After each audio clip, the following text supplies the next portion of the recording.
বিমানকে লাভজনক ও জনপ্রিয় করতে চান প্রধানমন্ত্রী। দেশে আঞ্চলিক এভিয়েশন হাব গড়ার লক্ষ্য। নতুন গন্তব্য খোঁজার পাশাপাশি বহরে যুক্ত হচ্ছে উড়োজাহাজ। বিমান বাংলাদেশের এয়ারলাইন্সের ফ্লিট ক্যাপাসিটি বাড়ানোর, প্যাসেঞ্জার ফ্লো বাড়ানোর, রুটস বাড়ানোর, বাংলাদেশকে এটা রিজনাল এভিয়েশন হাব হিসাবে গ্রো করা, because there's tremendous business potential in that area.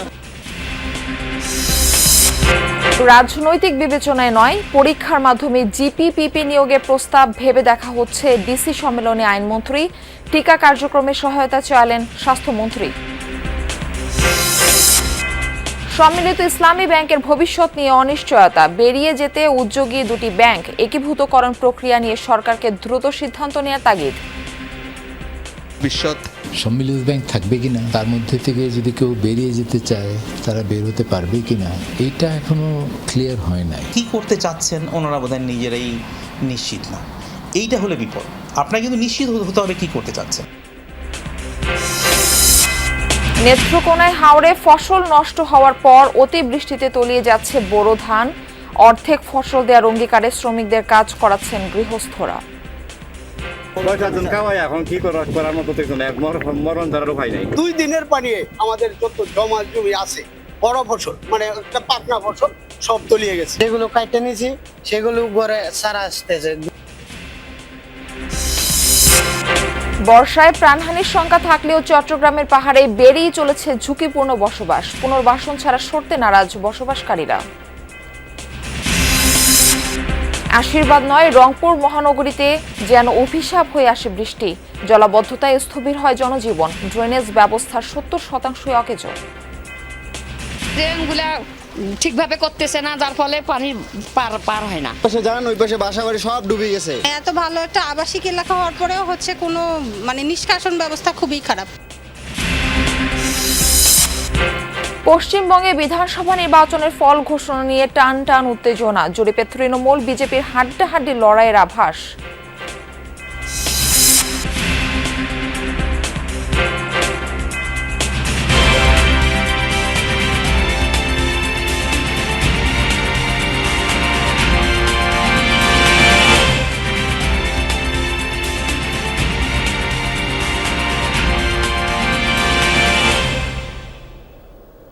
আমন্ত্রণ জানাচ্ছি যমুনা নিউজে। আপনাদের সঙ্গে থাকছি আমি মারফি রহমান। এতক্ষণ শিরোনাম দেখছিলেন। রাষ্ট্রীয় উড়োজাহাজ সংস্থা বিমানকে লাভজনক ও জনপ্রিয় করার পাশাপাশি বাংলাদেশকে আঞ্চলিক এভিয়েশন হাব হিসেবে গড়ে তোলা হবে, এমন পরিকল্পনা বাস্তবায়নে প্রধানমন্ত্রীর নির্দেশনায় কাজ করছে সরকার। যমুনা টেলিভিশনকে দেয়া সাক্ষাৎকারে এমন তথ্য জানিয়েছেন প্রধানমন্ত্রীর পররাষ্ট্র বিষয়ক উপদেষ্টা হুমায়ুন কবির। আরও জানাচ্ছেন আব্দুল্লাহ তুহিন। বর্তমানে দেশের বিমানবন্দরগুলো ব্যবহার করা যাত্রীর সংখ্যা বছরে 1 কোটি থেকে 1,20,00,000 পর্যন্ত। নতুন করে থার্ড টার্মিনাল চালু হলে সেটা গিয়ে দাঁড়াবে প্রায় 2 কোটিতে। দেশের একমাত্র বড় বিমানবন্দরটিতে প্রতিদিন বিমান ওঠানামার সংখ্যা 250 থেকে 300টি। আগামীতে এই সংখ্যা আরও বাড়ার সম্ভাবনাই বেশি। সেই লক্ষ্য সামনে রেখে সরকার বাংলাদেশকে একটি আঞ্চলিক এভিয়েশন হাব হিসেবে গড়ে তোলার কাজ করছে বলে জানালেন প্রধানমন্ত্রীর পররাষ্ট্র বিষয়ক উপদেষ্টা। আজকে দেখেন ইথিওপিয়া কোথায়, বাংলাদেশ কোথায়। তো বাংলাদেশের কি ইথিওপিয়ার যা আছে এর থেকে তো বাংলাদেশের মোটামুটি আলহামদুলিল্লাহ অনেক পোটেনশিয়াল আছে। So if Ethiopia can have over 150 ফ্লিটস, এখানে আমরা we have 13-14 fleets to date, যেখানে which does not fulfill our capacity. It is losing money because we cannot provide routes. লক্ষ্য পূরণে শুরুতেই নতুন নতুন গন্তব্য খোঁজার পাশাপাশি বহরে উড়োজাহাজের সংখ্যা বাড়ানোর দিকে নজর দিয়েছে সরকার। This is part of the ongoing ambition for Biman Bangladesh Airlines, the ambition the government has. Biman Bangladesh Airlines এর fleet capacity বাড়ানোর, passenger flow বাড়ানোর, routes বাড়ানোর। So we will increase our routes to Europe, Middle East and Asia Pacific. Okay? We will have more routes. So it's part of this ambition to grow Biman's fleet and also Bangladeshke at a regional aviation hub হিসাবে grow করা, because there's tremendous business potential in that area. পাহাড় সমান দুর্নীতি, অনিয়ম আর অব্যবস্থাপনায় বারবার লক্ষ্য হারানো বিমানকে এবার কড়া নজরদারিতে রাখার কথা জানালেন তারেক রহমানের গুরুত্বপূর্ণ এই উপদেষ্টা। দলীয় মেম্বারশিপকে প্রাধান্য দেওয়া হয়নি, এখানে এক্সপার্টিসকে প্রাধান্য দেওয়া হয়েছে। So it is the interest of the Prime Minister and his government. We tackle corruption and we bring and develop efficiency and expertise within those institutions. বিমানকে রিফর্ম করে এবং নতুন একটা বোর্ড করছি। We will place more private sector emphasis. তবে হাজার হাজার কোটি টাকা ঋণের দায়ে জর্জরিত বিমানকে লাভজনক করাকেই সবচেয়ে বড় চ্যালেঞ্জ বলে মনে করেন উপদেষ্টা হুমায়ুন কবির। নতুন করা চুক্তি অনুযায়ী 10 বছরে 14টি যুক্ত হলে বহরে উড়োজাহাজের সংখ্যা দাঁড়াবে 35টি। আব্দুল্লাহ তুহিন, যমুনা নিউজ, ঢাকা। জনপ্রশাসন সঠিকভাবে কাজ করলে জনরায়ের প্রকৃত প্রতিফলন ঘটে, যা এবারে নির্বাচনের মাধ্যমে প্রমাণিত হয়েছে।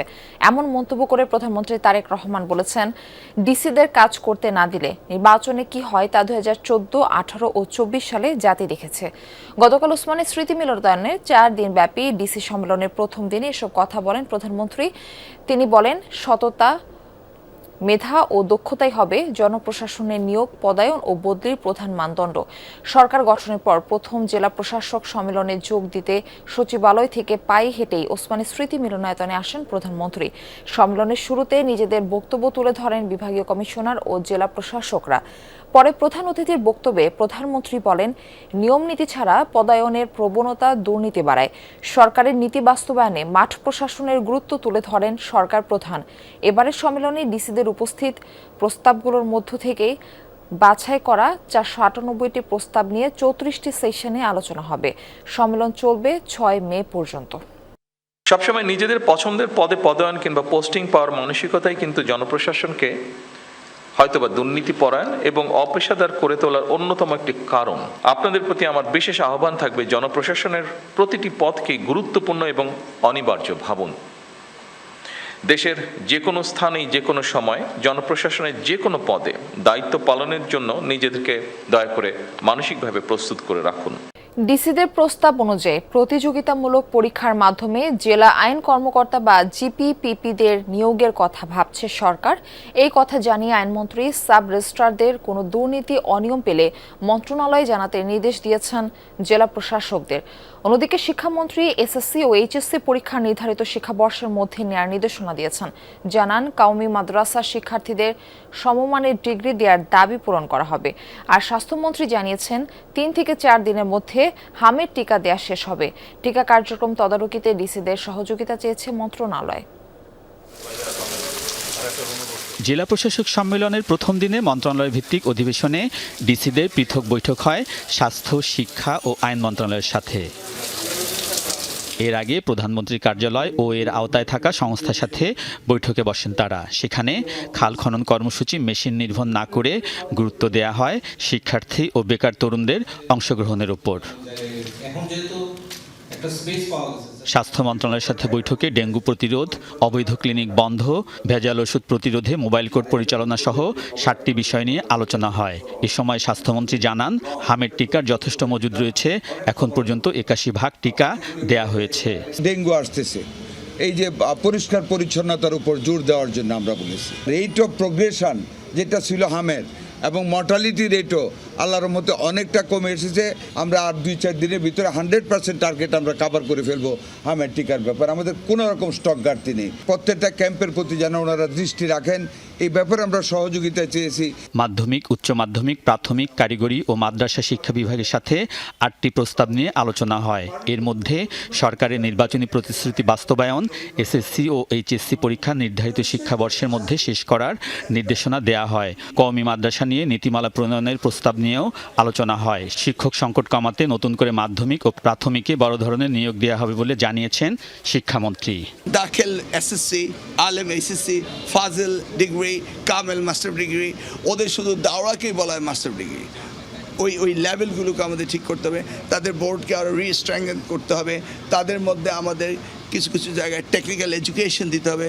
ইনডিড তারা যা চায় সেটা আমরা করতে রেডি। আইন মন্ত্রণালয়ের সাথে বৈঠকে ভূমি রেজিস্ট্রেশনে রেজিস্ট্রেশন চালু, মুহাফেজখানা অটোমেশন করা, জলমহল ও বালুমহল সংক্রান্ত সুনির্দিষ্ট আইন করা সহ 5টি বিষয় নিয়ে আলোচনা হয়েছে। জেলা আইন কর্মকর্তা বা জিপি ও পিপিদের পরীক্ষার মাধ্যমে নিয়োগে ডিসিদের প্রস্তাব বিবেচনা করা হচ্ছে বলে জানিয়েছেন আইনমন্ত্রী। পার্মানেন্ট প্রসিকিউশন সার্ভিস যেটাকে বলা হচ্ছে সেটা আমাদের বিবেচনায় আছে, আমরা ওয়ার ওয়ার্কিং অন ইট। কোনো সুনির্দিষ্ট অনিয়ম দুর্নীতির অভিযোগ থাকলে আমাদেরকে জানাতে বলেছি।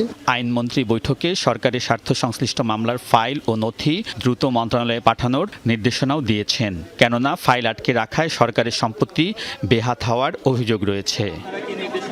আলমগীর স্বপন, যমুনা নিউজ, ঢাকা। অনিশ্চিত গন্তব্যে সম্মিলিত ইসলামী ব্যাংক রেজুলেশন অধ্যাদেশের সংশোধন এবং সম্মিলিত ইসলামী ব্যাংক থেকে দুটি ব্যাংকের বেরিয়ে যাওয়ার উদ্যোগে প্রশ্ন উঠেছে এই ব্যাংকের ভবিষ্যৎ নিয়ে। বিশ্লেষকরা বলছেন একীভূতকরণ প্রক্রিয়া অনেকটাই ঝুলে গেছে, তবে এই বিষয়ে সরকারের দ্রুত সিদ্ধান্ত দরকার, না হলে ব্যাংকিং খাত নিয়ে আমানতকারীদের আস্থাহীনতা আরও বাড়বে। এছাড়া একীভূত প্রক্রিয়া ঝুলিয়ে রেখে ব্যাংকিং খাতের সংস্কার কার্যক্রম এগিয়ে নেওয়া সম্ভব নয়। বিগত আওয়ামী লীগ সরকারের সময়ে ব্যাপক লুটপাট হয় ব্যাংকিং খাতে। এ কারণে আর্থিক সূচকে দুর্বল হয়ে পড়ে বেশ কয়েকটি ব্যাংক। গ্রাহকের জমানো টাকাও ফেরত দিতে ব্যর্থ হয় অনেকে। সংকটে থাকা শরিয়া ভিত্তিক 5টি ইসলামী ব্যাংক নিয়ে গঠন করা হয় সম্মিলিত ইসলামী ব্যাংক। এই ব্যাংকের কার্যক্রম অনেকটাই স্থবির। নতুন সরকারের 2 মাস পেরিয়ে গেলেও নিয়োগ দেওয়া হয়নি চেয়ারম্যান, নেই ব্যবস্থাপনা পরিচালকও। থমকে আছে ব্যাংকের শাখা স্থানান্তর এবং সমন্বিত কোর ব্যাংকিং পদ্ধতি চালুর কার্যক্রমও। ব্যাংক রেজুলেশন অধ্যাদেশের সংশোধন এবং একীভূতকরণ প্রক্রিয়া থেকে এক্সিম ও এসআইবিএল এর বেরিয়ে যাওয়ার উদ্যোগে প্রশ্নের মুখে সম্মিলিত ইসলামী ব্যাংকের ভবিষ্যৎ। সম্মিলিত ব্যাংক থাকবে কিনা, বা থাকলে তার মধ্যে থেকে যদি কেউ বেরিয়ে যেতে চায় তারা বের হতে পারবে কিনা, এইটা এখনো ক্লিয়ার হয় নাই। দুটো যেই অ্যাপ্লিকেশন করেছে সম্মিলিত ব্যাংকের থেকে বেরিয়ে যাওয়ার জন্য, ওই ব্যাপারে তারা যদি একটা চূড়ান্ত সিদ্ধান্ত দিয়ে দেন, তাহলে মার্জার প্রক্রিয়াটা কোন দিকে যাচ্ছে সেটা পরিষ্কার হবে। বিশ্লেষকরা বলছেন, বিদ্যমান সমস্যার দ্রুত নিষ্পত্তি না হলে ব্যাংকিং খাতে সাধারণ মানুষের আস্থা ফেরানো কঠিন হবে। একীভূতকরণ প্রক্রিয়া ঝুলিয়ে রেখে সংস্কার কার্যক্রম এগিয়ে নেওয়া যাবে না বলেও মনে করেন তারা। কি করতে চাচ্ছেন ওনারা বোধহয় নিজেরাই নিশ্চিত না। এইটা হলে বিপদ। আপনার কিন্তু নিশ্চিত হতে হবে কি করতে চাচ্ছেন। ফাইন্যান্সিয়াল সেক্টর হয় কি, একটা জায়গায় বিপদ হলে এটা খুব তাড়াতাড়ি ছড়িয়ে পড়ে। এই প্রবলেমটাকে কিন্তু ঝুলিয়ে রাখার কোনো সুযোগ নাই, কোনো না কোনোটা জায়গায় আপনাকে যেতে হবে। এবং যদি এইটাকে আপনি ঝুলিয়ে রেখে অন্য রিফর্মস এগিয়ে নিতে চান, আসলে পারবেন না। সমস্যাগুলোর নিষ্পত্তির প্রক্রিয়াটা যদি পরিষ্কার না হয়, নিষ্পত্তি হলো না সেটা বড় বিষয় না, কথা হলো আমি কোন পথে হাঁটবো। এইটা যদি নিশ্চিতভাবে ইনভেস্টররা বুঝতে না পারেন, ডিপোজিটাররা বুঝতে না পারেন, তাহলে কনফিডেন্স ফিরে আসার তার কোনো সুযোগ নাই। বাংলাদেশ ব্যাংক বলছে, সমন্বিত ইসলামী ব্যাংকের বিষয়ে সরকারই চূড়ান্ত সিদ্ধান্ত নেবে। তাদের লাইবিলিটিসের প্রধান বিষয় হচ্ছে তাদের যে আমানত আছে, তার সাথে বাংলাদেশ ব্যাংক তাদেরকে যে আর্থিক সহায়তা করেছে সেটা যোগ হবে। এই যোগফলটা তাদের অ্যাসেটের তুলনায় অনেক কম। অর্থাৎ কেউ যদি আগ্রহী হয় যে আমি 7.5% ইনভেস্ট করে আমি ঋণের বোঝা আমি মাথায় চাপিয়ে নিতে রাজি আছি, ওয়েলকাম। লুটপাটকারীদের মালিকানায় আবারও ব্যাংক ফিরিয়ে দেয়া ঠিক হবে না বলেও জানান বিশ্লেষকরা। আলমগীর হোসেন, যমুনা নিউজ, ঢাকা। নেত্রকোনার হাওরে ফসল নষ্টের পর এবার অতি বৃষ্টি আর উজানে ঢলে তলিয়ে গেছে উঁচু এলাকার বোরো ধান। সন্ধ্যায় ফসল দেখে ঘরে ফিরলেও সকালে খেতে গিয়ে ডুবে যাওয়া ফসল পাচ্ছেন সব উপজেলার কৃষক। আবহাওয়ার আরও অবনতি খবরে দুশ্চিন্তা বেড়েছে তাদের। এদিকে শ্রমিক সংকটের কারণে অর্ধেক ফসল শ্রমিকদের দেওয়ার বিনিময়ে ফসল কাটাচ্ছেন গৃহস্থরা। অসময়ের অতিবৃষ্টি আর পাহাড়ি ঢল, ফলাফল পানিতে তলিয়ে গেছে সোনালী ফসল। নদীর পানি বেড়ে ডুবতে শুরু করেছে নেত্রকোনার সবকটি উপজেলার মাঠ। উঁচু এলাকার জমিতেও ঢুকছে পানি। কাটতালাম না, একটা ফুটো দিতালাম না। ৬-৭ জন খাওয়াই এখন কি করার মতো কিছু নাই, মরণ ধরার উপায় নাই। ঠান্ডার লাগিয়া শীতে অনেক ক্লান্তি হইতাছি, এই বাচ্চা কাচ্চার লাগিয়া চিন্তা করে সে নামলাম এই পানির মধ্যে, কি করবো। যদি বুক পানি মধ্যে গলা পানি মধ্যে না কাটি তাহলে একদিনের মধ্যে এগুলো কাটতে পারবো না, চলে যাইব। আমাদের অবস্থা খুবই খারাপ, আমরা কিভাবে বাঁচবো একমাত্র আল্লাহ জানে। তার উপর শ্রমিক সংকটে দ্রুত ধান কেটে নিতে পারছেন না কৃষক। শ্রমিকদের অর্ধেক ফসল দেওয়ার চুক্তিতে কাটা হচ্ছে ধান, অন্যথায় গুনতে হচ্ছে দৈনিক ১৫০০ টাকা মজুরি। তবে সেই ধান ৪ থেকে ৫০০ টাকা মনে বিক্রি করে উৎপাদন খরচও উঠবে না কৃষকের। কাঁচা ধানই কাটতেছি, কি করবাম, প্রতিদিন বৃষ্টি হইতেছে, হাত ওর বৃষ্টি, এরপরে বাইরে নিয়ে যায় না, মানুষের ডরে বাইরে না, ঝিলকি মারে, হাত ভরে টাটা ভরে কাটতে পারি না। জন্য পানি নিষ্কাশনের কোনো রাস্তা থাকে না। এই 2 দিনের পানি আমাদের যত জমা জমি আছে, বড় ফসল মানে একটা পাকনা ফসল সব তলিয়ে গেছে। যদি না কাটিতে তো আমাদের ফেরে বাদ যেগুলো কামলা পাওয়া যায় না, কামলা আসতে পারে না, যেগুলো কাটতে নিয়েছি সেগুলো ঘরে সারা আসতেছে, যদি বেচতে নেই তাহলে বলে 400 টাকা মন, 300 টাকা মন। স্থানীয় সংসদ সদস্য বলছেন, ক্ষতিগ্রস্ত কৃষকের তালিকা করে 3 মাস খাদ্য সহায়তা দেওয়ার উদ্যোগ নিয়েছে সরকার। যে সমস্ত কৃষকরা ক্ষতিগ্রস্ত হয়েছেন তাদের লিস্ট করে তাদেরকে আগামী 3 মাস যাতে তাদের ক্ষতিটা পোষানো যায়, সেই জন্য আমাদের সরকারের পক্ষ থেকে তাদেরকে 3 মাস ভর্তুকি দেওয়া হবে, এটা সিদ্ধান্ত নেওয়া হয়েছে। নেত্রকোনার ১,৮৫,০০০ হেক্টর জমিতে বোরো আবাদ হয়েছে। হাওড়ে আবাদ হয়েছে ৪২,০০০ হেক্টর জমি, যার মধ্যে প্রায় ১৫,০০০ হেক্টর জমি তলিয়ে গেছে। জেলা কৃষি বিভাগের তথ্য মতে ক্ষয়ক্ষতির মূল্য প্রায় ২০০ কোটি টাকা। সাবরিনা লিজা, যমুনা নিউজ। হাওড় অঞ্চলের খবর আমরা জানবো। সুনামগঞ্জ থেকে আমাদের সঙ্গে যুক্ত হচ্ছেন সহকর্মী সোহানুর রহমান। সোহান, হাওড় অঞ্চলের পরিস্থিতি এখন কেমন দেখছেন এবং শ্রমিক সংকটের কথা শোনা যাচ্ছে, এই শ্রমিক সংকট আসলে কেন দেখা দিয়েছে?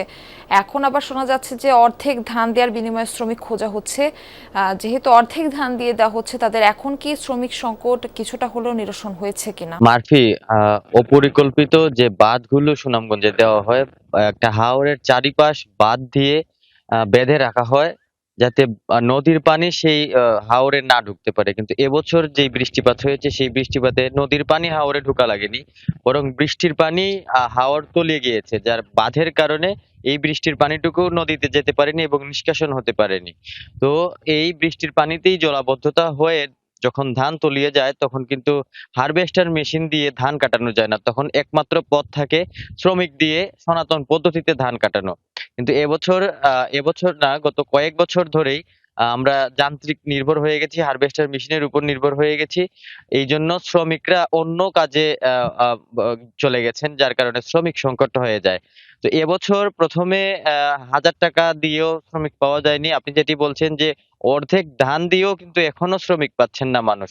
জেলা প্রশাসন বিভিন্ন বালু মহাল, বিভিন্ন যে পাথর কোয়ারি আছে সেই পাথর কোয়ারি গুলো বন্ধ করে দিয়েছে যেন সেখানের শ্রমিকগুলো এসে ধান কাটতে পারেন, কিন্তু এরপরে কিন্তু শ্রমিক সংকট আসলে শেষ হচ্ছে না। সোহান, ধন্যবাদ আমাদের সঙ্গে যুক্ত হবার জন্য। কিছুক্ষণের মধ্যে ঢাকায় পৌঁছাবে যুক্তরাষ্ট্রে হত্যার শিকার শিক্ষার্থী জামিল লিমনের মরদেহ। এই বিষয়ে আরো তথ্য আমরা জানবো। শাহজালাল আন্তর্জাতিক বিমানবন্দর থেকে আমাদের সঙ্গে যুক্ত হচ্ছেন আমাদের সহকর্মী শাকিল হাসান। শাকিল, মরদেহ কখন নাগাদ দেশে পৌঁছাতে পারে এবং লিমনের পরিবারের সদস্যরা বিমানবন্দরে পৌঁছেছেন কিনা, যদি তারা পৌঁছে থাকেন তবে তারা কি বলছেন? মারফি, শনিবার স্থানীয় সময় রাত 9:50 ফ্লোরিডার অরল্যান্ডো ইন্টারন্যাশনাল এয়ারপোর্ট থেকে জামিল আহমেদ লিমনের মরদেহবাহী যে ফ্লাইটটি সেটি রওনা দিয়েছে। আজকে অর্থাৎ সকাল 8:40 ঢাকা শাহজালাল ইন্টারন্যাশনাল এয়ারপোর্টে ফ্লাইটটি অবতরণ কথা রয়েছে এবং তারপরে আইনি প্রক্রিয়া শেষ করে তার পরিবারের সদস্যদের কাছে মরদেহ হস্তান্তর করা হবে। ঠিক 5 মিনিট আগেই এই যেখানে এয়ারপোর্টের মরদেহ হস্তান্তরের যে গেটটি রয়েছে সেখানে তার পরিবারের সদস্যরা এসছেন, যদিও আমরা তাদের সঙ্গে এখন পর্যন্ত কথা বলতে পারিনি। তারা শোকে এখন পর্যন্ত মুহ্যমান রয়েছেন, তারা কথা বলতে এখন পর্যন্ত কথা বলেননি। তবে আরেকজন যিনি লিমনের সঙ্গেই নিহত হয়েছেন, বৃষ্টির মরদেহ কিন্তু এখন পর্যন্ত আসেনি। আজকে স্থানীয়ভাবে ওখানে তার জানাজা হওয়ার কথা রয়েছে, তারপর সেখানকার আইনি প্রক্রিয়া শেষ করার পর তার মরদেহটিও পাঠানোর প্রক্রিয়া চলছে বলে পররাষ্ট্র সূত্রে আমরা এখন পর্যন্ত জানতে পেরেছি। তবে এখানে মরদেহ আসার পর বিমানটি অবতরণ করার পর আইনি প্রক্রিয়া শেষ করে এই ফটক দিয়ে মরদেহটি বের করা হবে এবং সেখানে তার পরিবারের সদস্যদের কাছে মরদেহটি আনুষ্ঠানিকভাবে হস্তান্তর করা হবে। এখানে সরকারের কয়েকজন কর্মকর্তা এবং মন্ত্রীর আসার কথা রয়েছে, তারা এই বিষয়ে বিস্তারিত পরে আমাদেরকে জানাবেন বলে এখন পর্যন্ত আমরা জানতে পেরেছি। মারফি।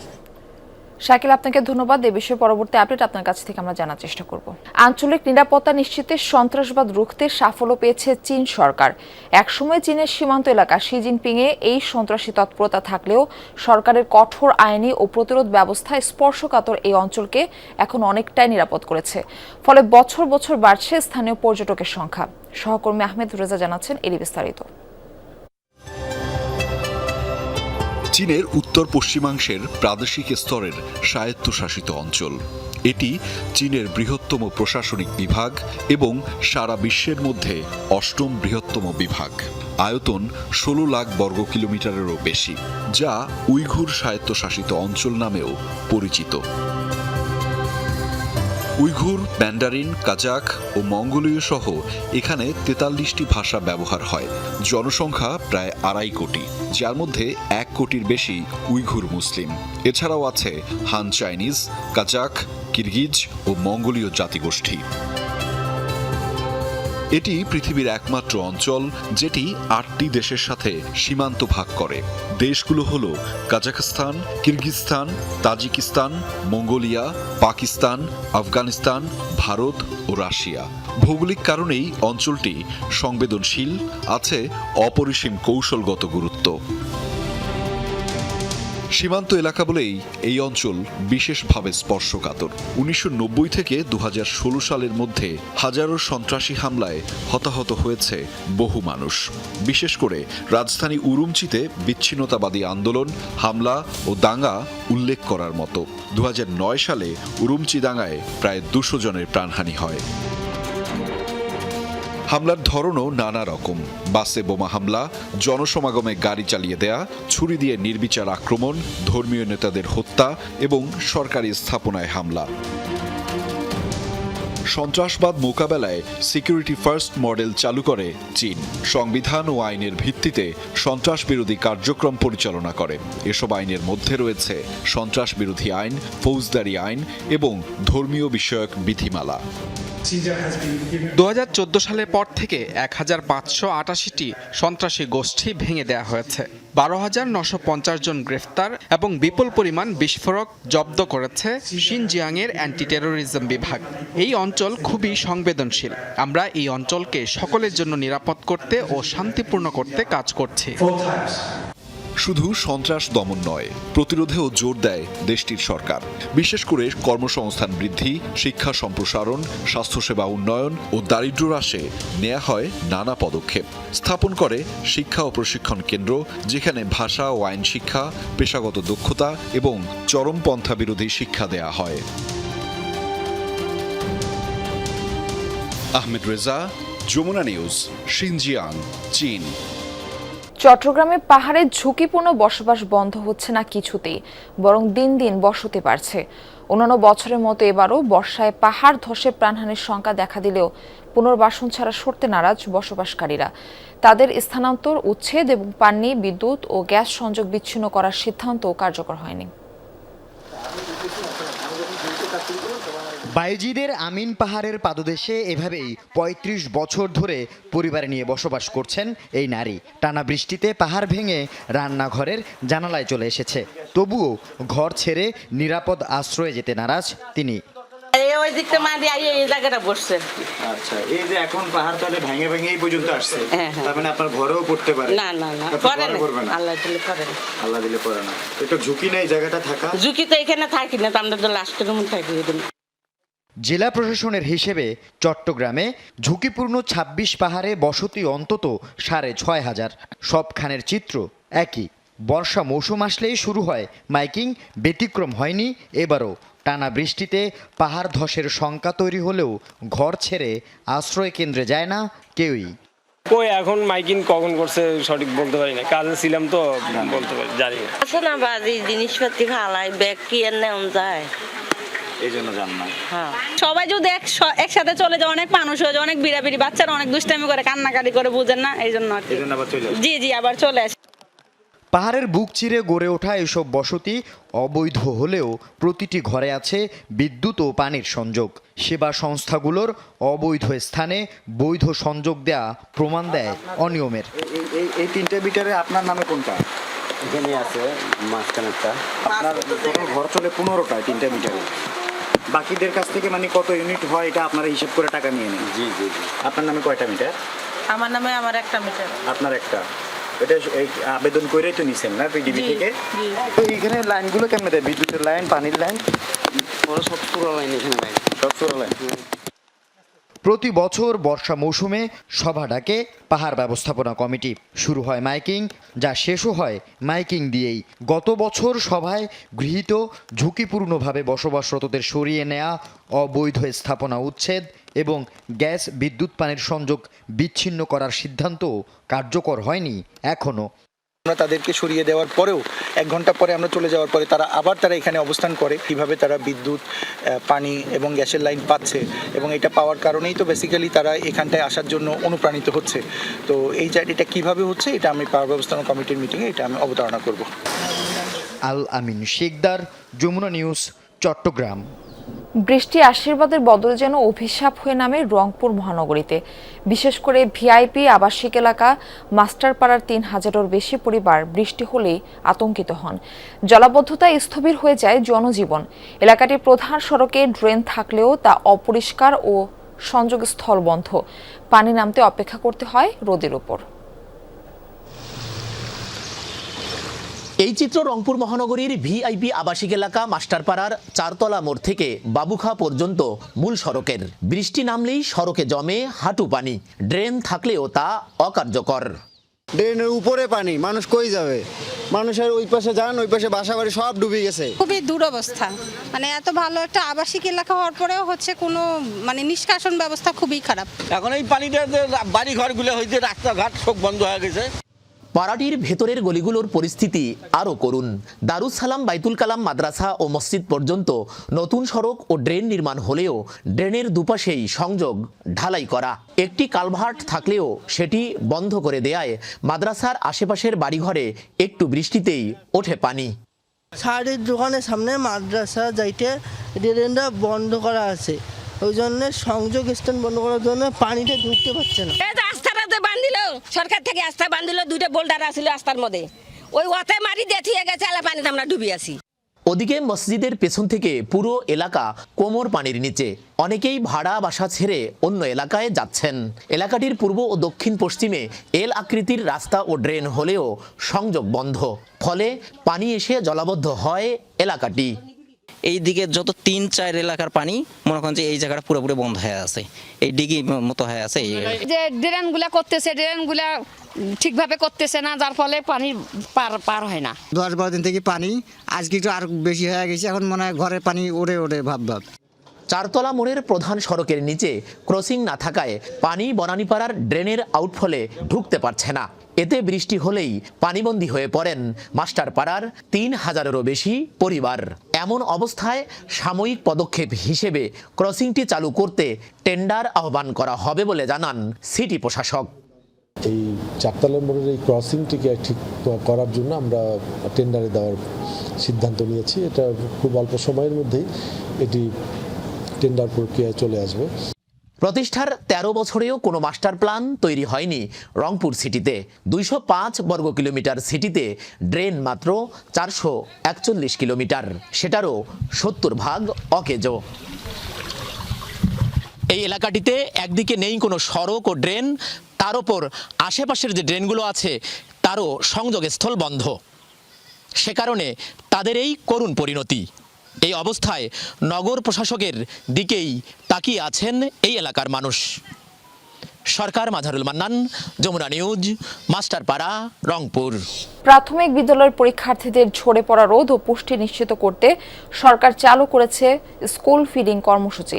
তবে জামালপুরে 3টি উপজেলায় এই কর্মসূচি ঘিরে উঠেছে গুরুতর অভিযোগ। বেশিরভাগ স্কুলের শিক্ষার্থীদের মাঝে বিতরণ করা হচ্ছে নিম্নমানের ও নষ্ট খাবার, যা শিশুদের স্বাস্থ্য ঝুঁকিতে ফেলছে। প্রাথমিক বিদ্যালয়ের শিক্ষার্থীদের পুষ্টিকর খাবার নিশ্চিত করতে সরকারের এই উদ্যোগ। তবে জামালপুরে দেখা গেছে ভিন্ন চিত্র। অনেক স্কুলের ডিম থাকে নষ্ট, বাসি রুটির সঙ্গে দেয়া হয় কাঁচা ও পচা কলা। খাবার পচা বার হয়, ভালো খাবার দেয় না। পাউরুটি খেতে খেতে পেট ব্যথা হয়, আবার কলা দেয়, কলা একদম ছোট ছোট। একদিন হচ্ছে সিজনাল ফল বলতে আমাদের বেশিরভাগ কলা দেয়। সপ্তাহে 6 দিনের মধ্যে 4 দিন বনরুটি, সাথে 2 দিন সেদ্ধ ডিম, 1 দিন মৌসুমি ফল এবং 1 দিন দুধ দেওয়ার কথা। তবে খাবারের নিম্নমান ও অনিয়ম নিয়ে ক্ষোভ প্রকাশ করলেন শিক্ষকরাও। প্রতি মঙ্গলবারে আমাদেরকে কলা দেওয়া যায়, কলাটা থাকে কাঁচা থাকে, আবার পচা থাকে, যা শিক্ষার্থীরা নিতে চায় না। বেশিরভাগ রুটির মধ্যে পচা গন্ধ, দাগ পড়ে গেছে, কালো হয়ে গেছে, আর ডিমের মানটা খুবই নিম্নমানের। একটা বয়েল ডিম যদি আমি দিতে পারি পুষ্টিমান থাকবে, আর এই ডিম হয় আগের রাত্রে সেদ্ধ, এর পুষ্টিমান আমরা পাচ্ছি না। প্রোগ্রামের শুরু থেকে পর্যন্ত বিস্কিটটা পাওয়া যায় না। বিস্কুট সরবরাহ বন্ধ, দুধ সরবরাহ করছে আকিজ ডেইরি। অভিযোগ রয়েছে ডিম, রুটি ও কলা সরবরাহের দায়িত্ব পেয়েছে কক্সবাজারের ঠিকাদারি প্রতিষ্ঠান আইল্যান্ড ট্রেনিং লিমিটেড। তবে প্রতিষ্ঠানটির দাবি, ময়মনসিংহের বিভাগের কয়েকটি উপজেলায় খাবার সরবরাহ করছেন বিএনপির নেতা সৈয়দ এমরান সালে প্রিন্স। কাজ ফিরে পেতে তাকে উকিল নোটিশও দেওয়া হয়েছে বলে জানালেন ঠিকাদার প্রতিষ্ঠানের কর্মকর্তা। না, ওখানে মূলত আমাদের লাইসেন্সটা ইউজ করে কাজটি করতেছে সৈয়দ ইমরান সালে প্রিন্স। আমরা যেমন বরিশালে করতেছি, রংপুরে করতেছি, কুড়িগ্রামে করতেছি, রৌমারীতে করতেছি, আমাদের এই ব্যাপারে কোনো হয় না। সব ময়মনসিংহ থেকে হচ্ছে, এটা পিডি অফিসে খুবই কনসার্ন। তো ওদের থেকে আমরা অলরেডি লিগেল নোটিশ আমরা পাঠাইছি ওদের থেকে নিয়ে নেওয়ার জন্য। তবে কাজের সাথে নিজের কোনো সংশ্লিষ্টতা নেই বলে দাবি করলেন বিএনপি নেতা সৈয়দ ইমরান সালে প্রিন্স।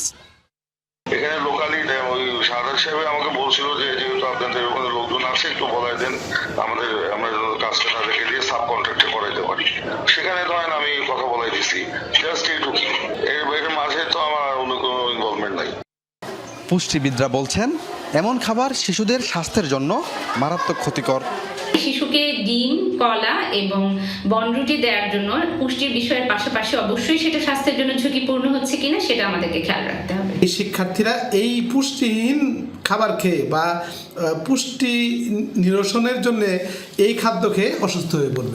বিষয়টি সরকারের নজরে এসেছে, তদন্ত করে ব্যবস্থা নেওয়ার আশ্বাস জেলা প্রাথমিক শিক্ষা অফিসারের। অভিযোগ পেয়েছি, আপনারা যেমন পেয়েছেন আমরা পেয়েছি, এবং সেক্ষেত্রে আমরা সাথে সাথে আমরা তৎপরতা দেখিয়েছি।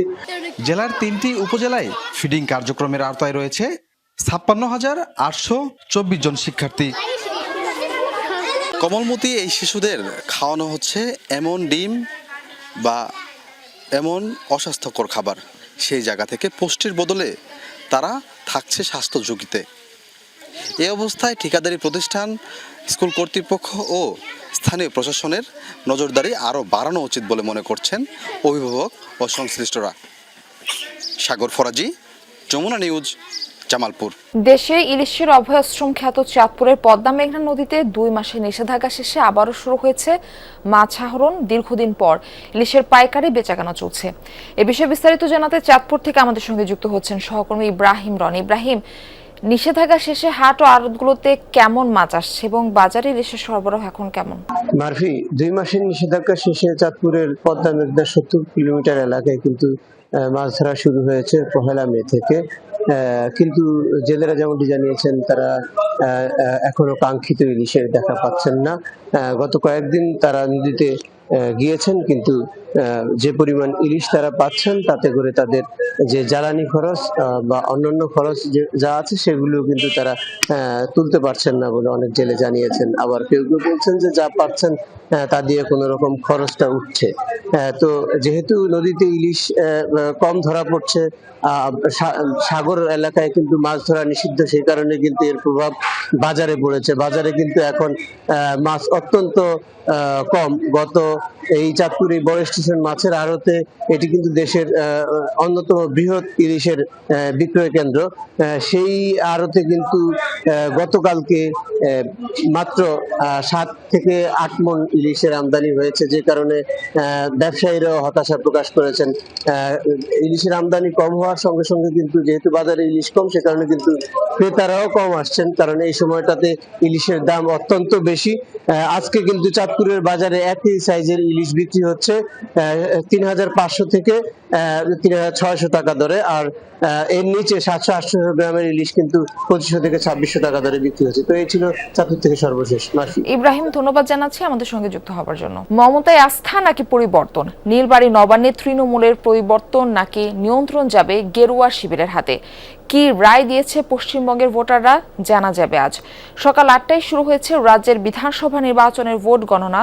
293টি আসনের ভোট গণনা হচ্ছে 77টি কেন্দ্রে। সবগুলো কেন্দ্রে রয়েছে 3 স্তরের নিরাপত্তা ব্যবস্থা। শুরুতে গোনা হচ্ছে পোস্টাল ব্যালট, এরপর ইভিএম ভোট গণনা। গত 23 ও 29 এপ্রিল 2 ধাপে 294টি আসনের রায় জানিয়েছে পশ্চিমবঙ্গের মানুষ। ভোট পড়েছে 92% বেশি।